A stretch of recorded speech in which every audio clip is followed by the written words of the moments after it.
نحمده ونصلي على رسوله الكريم أما بعد فأعوذ بالله من الشيطان الرجيم بسم الله الرحمن الرحيم فأما الذين كفروا فأعذبهم عذابا شديدا في الدنيا والآخرة وما لهم من ناصرين وأما الذين آمنوا وعملوا الصالحات فيوفيهم أجورهم واللہ لا يحب الظالمین ذالک نتلوہ علیک من الآیات والذکر الحکیم صدق اللہ العظیم اللہم صل علی سیدنا محمد وعلی آل سیدنا محمد وبارک وسلم۔ چنانچہ وہ لوگ جو ایسے ہیں جنہوں نے کفر اپنا لیا ہے، ان کو تو دنیا اور آخرت میں سخت عذاب دوں گا، اور ان کو کسی طرح کے بھی مددگار میسر نہیں آئیں گے، البتہ جو لوگ ایمان لائے ہیں، انہوں نے نیک عمل کیے ہیں، ان کو اللہ پورا ثواب دے گا، اور اللہ ظالموں کو پسند نہیں کرتا۔ اے پیغمبر، یہ وہ آیتیں اور حکمت برا ذکر ہے جو ہم تمہیں پڑھ کر سنا رہے ہیں۔ تو اللہ تعالیٰ قرآن کریم کے اندر جہاں پہ نیک لوگوں کا تذکرہ کرتے ہیں، وہاں بروں کا بھی، اور جہنم کا، جنت کا، دونوں طرح کی دلیلوں کو یا دونوں طرح کے طریقے کو قرآن کریم اختیار کرتا ہے۔ یہ قرآن کریم کا اسلوب ہے۔ تو پہلی آیت مبارکہ میں جن لوگوں نے کفر کیا، اللہ کا انکار کر دیا، اللہ کو نہیں مان رہے، کفر کی بہت ساری قسمیں ہیں، اللہ کو نہ ماننا، اللہ کے پیغمبروں کو نہ ماننا، اللہ کی بھیجی ہوئی کتابوں کو نہ ماننا، اللہ کے کسی حکم کا، اللہ کے کسی فیصلے کا انکار کر دینا، جن چیزوں پہ ایمان لانا ضروری ہے ان پہ ایمان نہ لانا یا ان میں شک اور شبہ پیدا کر دینا، تو یہ چیزیں کفر کے اندر داخل کر دیتی ہیں انسان کو۔ فرمایا جو لوگ اس طرح کفر کریں گے ان کے لیے ہم نے سخت عذاب تیار کر رکھا ہے، سخت عذاب تیار کر رکھا ہے۔ یہاں پر تفصیل نہیں، دوسری جگہ کہ اللہ فرماتے ہیں کہ وہ جہنم جس کا ایندھن انسان اور پتھر ہوں گے، پتھروں کے ذریعے سے اس آگ کو بھڑکایا جائے گا اور زیادہ تیز کیا جائے گا۔ آپ صلی اللہ علیہ وسلم نے فرمایا ایک دفعہ کہ یہ جو دنیا کی آگ ہے، اس سے تمہیں جو آخرت میں آگ کے اندر ڈالا جائے گا وہ اس سے 70 گنا زیادہ ہے، اور 70 کا لفظ آپ صلی اللہ علیہ وسلم کسی چیز کی شدت کو، زیادتی کو بیان کرنے کے لیے آپ صلی اللہ علیہ وسلم یہ جملہ ارشاد فرمایا کرتے تھے۔ مطلب یہ ہے کہ یہ جو دنیا کی آگ ہے اس سے کئی گنا زیادہ، بہت زیادہ وہ آگ سخت ہوگی۔ فرمایا کہ دنیا کی آگ کے دھوئیں کے اندر کچھ نہ کچھ بندے کو سکون ہوتا ہے، آگ کی بنسبت اس میں سایہ بن جاتا ہے۔ جہنم کی آگ کا جو دھواں ہوگا، فرمایا کہ وہ بھی ایسے ہی تپش والا ہوگا، سختی والا ہوگا۔ اللہ کے رسول صلی اللہ علیہ وسلم بھی جہنم سے پناہ مانگا کرتے تھے، دوزخ سے ڈرا کرتے تھے، پناہ مانگا کرتے تھے۔ تو ہم بھی آپ صلی اللہ علیہ وسلم کی سنت کو بھی اختیار کریں اور اللہ کے عذاب سے پناہ مانگا کریں۔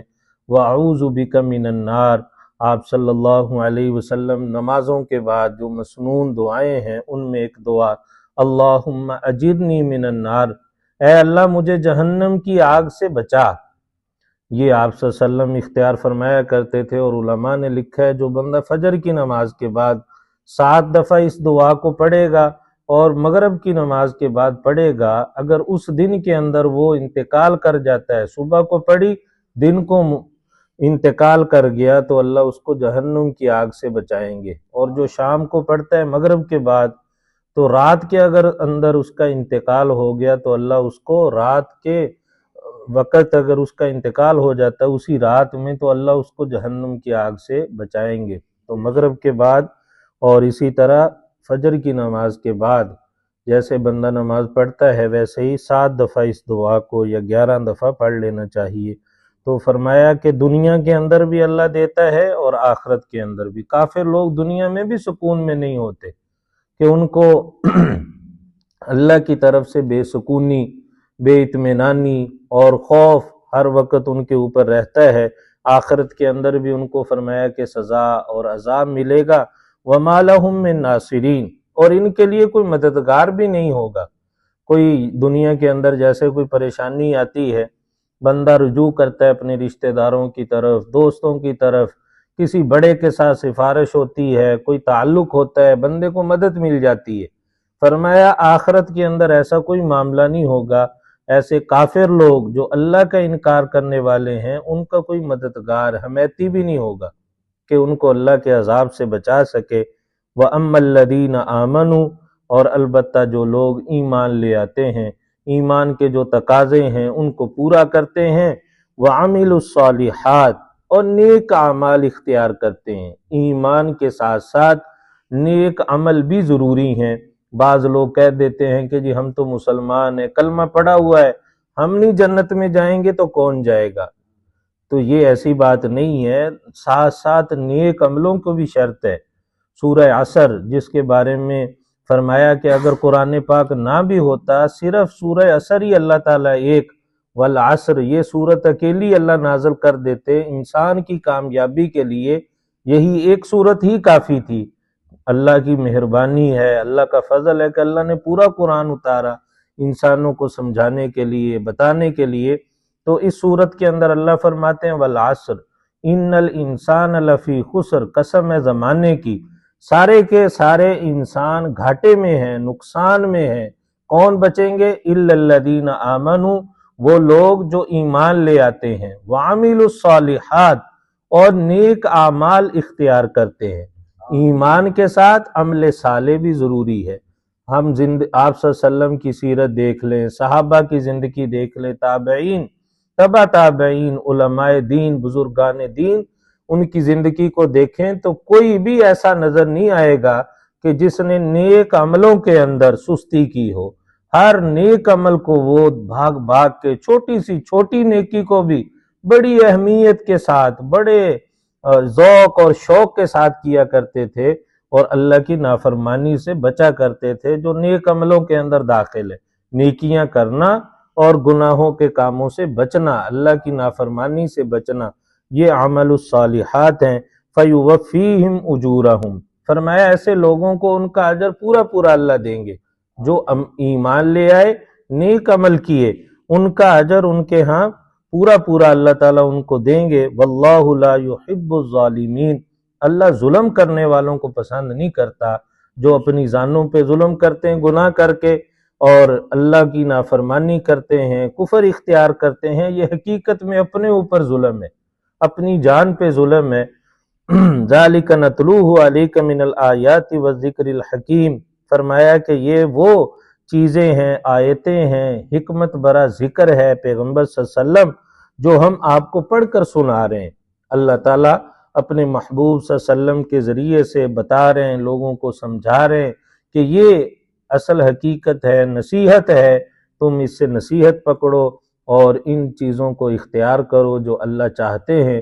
ایمان اور عمل صالح، ہر نیکی کو بھاگ بھاگ کر کرنا۔ اللہ کو وہ بندہ سب سے پسند ہے جو بھاگ بھاگ کے نیکی کرتا ہے، کوئی بھی نیکی کا موقع ہاتھ سے جانے نہیں دیتا، گواتا نہیں ہے کہ میری یہ نیکی ہے چلو یہ چھوٹی ہو، نہیں۔ آپ صلی اللہ علیہ وسلم نے فرمایا کہ راستے سے پتھر کو، اینٹ کو ہٹا دینا بھی نیکی ہے، راستے سے تکلیف دہ چیز کو ہٹا دینا یہ بھی نیکی ہے۔ فرمایا کسی سے مسکرا کے بات کرنا، کسی کے ساتھ اچھے طریقے سے آپ بات کر لیتے ہیں، یہ بھی صدقہ ہے۔ فرمایا کسی بھولے ہوئے کو راستہ دکھا دینا، کسی بھٹکے ہوئے کو راہ دکھا دینا۔ کوئی آپ سے راستہ پوچھتا ہے کہ میں نے فلاں جگہ جانا ہے، تو کوئی اس میں بندے کا یعنی مال نہیں لگتا، بس اس کو بتا دیا آپ نے بھی یہ راستہ فلاں طرف جاتا ہے، یہ بتانے پہ بھی آپ کو اجر و ثواب ملے گا۔ ہمارے نبی صلی اللہ علیہ وسلم کی سیرت ان چیزوں سے بھری پڑی ہے کہ بے قصوں کے کام آنا، اس طرح ضرورت مندوں کے کام آنا۔ وہ مشہور واقعہ آپ نے سنا ہوگا، ایک بوڑھی عورت ہے، اس کا سامان آپ صلی اللہ علیہ وسلم اٹھا کے اپنے کندھوں پہ، اپنے سر مبارک پہ اٹھا کے لے کے جاتے ہیں، تو بعد میں وہ بڑھیا پوچھتی ہے کہ یہاں پہ ایک نوجوان ہے، اس طرح کا سنا ہے، وہ یہ لوگوں کو اللہ کی طرف بلاتا ہے، مسلمان نہیں ہے، ایمان والی نہیں ہے، لیکن آپ صلی اللہ علیہ وسلم ان کے بھی کام کر رہے ہیں، کافروں کے بھی، ضرورت اور حاجت مند انسان ہونے کے ناطے۔ تو ہم بھی اپنے اندر یہ جذبہ اور شوق پیدا کریں، ہر نیکی کو ہم کیا کریں، کسی نیکی کو چھوٹا سمجھ کے چھوڑے نہیں، کسی گناہ کو ہلکا سمجھ کے کرے نہیں۔ چھوٹے چھوٹے گناہوں پہ بھی اللہ تعالیٰ بعض دفعہ پکڑ فرما لیتے ہیں، اور چھوٹی چھوٹی نیکیوں پہ اللہ تعالیٰ بخشش اور مغفرت فرما دیتے ہیں۔ اللہ تعالیٰ کی ذات بندوں کو دیتی ہے، تو ہم ان چیزوں کو اختیار کریں، ایمان والی جو ایمان کو خراب کرنے والی چیزیں ہیں ان سے اپنے آپ کو بچائیں، اپنے ارد گرد لوگوں کو بچائیں، یہ ہماری ذمہ داری ہے۔ یا ایھا الذین آمنوا قوا انفسکم واہلیکم نارا، اے ایمان والو خود بھی جہنم کی آگ سے بچو، اور واہلیکم اپنے اہل و عیال کو، اپنے جاننے والوں کو، گھر والوں کو، ان کو بھی جہنم کی آگ سے بچاؤ۔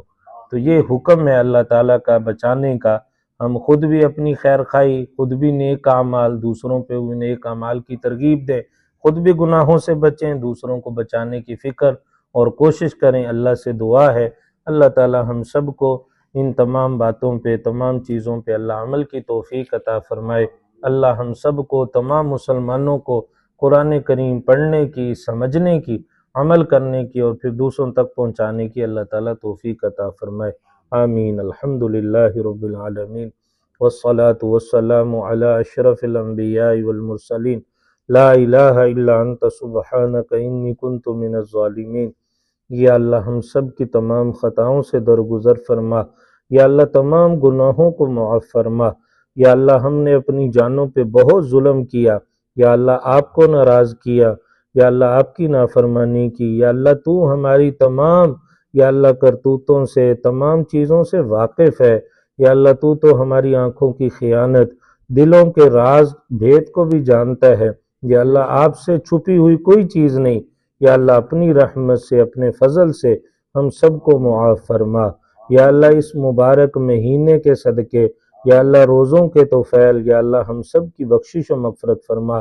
اپنے پیارے محبوب صلی اللہ علیہ وسلم کے وسیلے سے، طفیل سے یا اللہ ہم سب کی تمام خطاؤں سے دنیا اور آخرت میں یا اللہ پردہ پوشی والا معاملہ فرما۔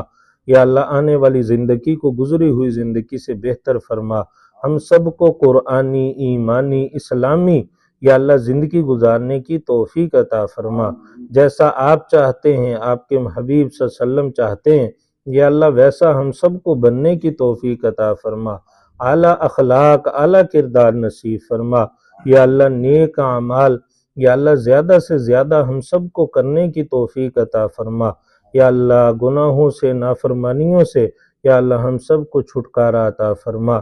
یا اللہ ہم بچنا چاہتے ہیں، یا اللہ ہم گناہوں سے بچنا چاہتے ہیں، یا اللہ نفس اور شیطان، برا ماحول ہمارے ساتھ ہے، یا اللہ ہمارے لیے بچنا مشکل ہے، یا اللہ آپ اپنی رحمت سے، اپنے فضل سے یا اللہ ہم سب کو محفوظ فرما۔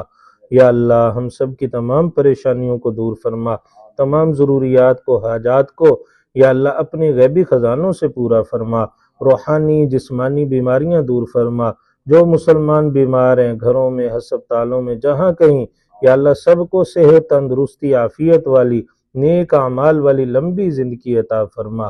آنے والی زندگی کو یا اللہ ان کی گزری ہوئی زندگی سے بہتر فرما۔